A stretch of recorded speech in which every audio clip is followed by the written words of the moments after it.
Stealth missions in Dungeons and Dragons have less to do with the actual mission and more to do with the actual prep for that mission. The reason why that's so important is because the mission itself shouldn't take very much time.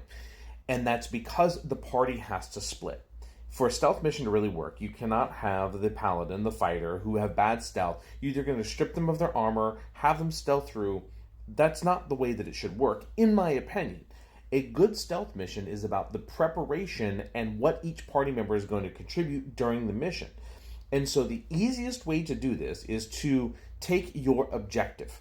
Actually get a good map of it. Spend some time. It doesn't have to be accurate. It doesn't have to be well crafted, but just where things are, when people move, what are the obstacles the individuals need to overcome, and then just think to yourself, where can my players go to get this information? And then don't stick to it.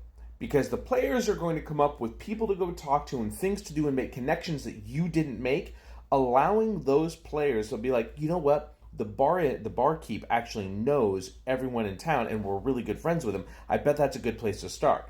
If the barkeep wasn't someone that you initially have information, then they won't be able to direct them.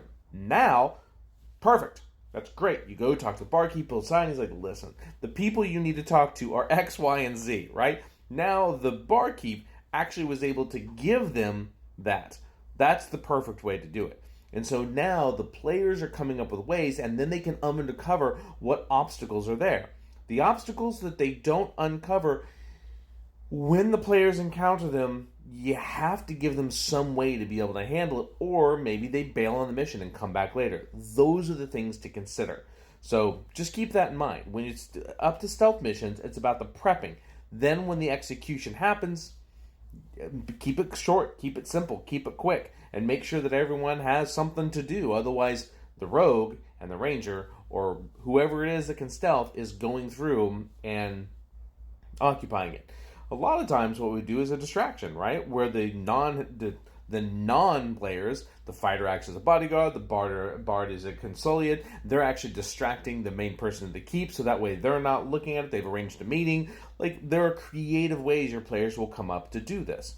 So allowing your players the creativity by just creating the obstacles, don't create the solutions in a stealth mission. And make sure the players have a way to find the information out that may not necessarily be where you're at.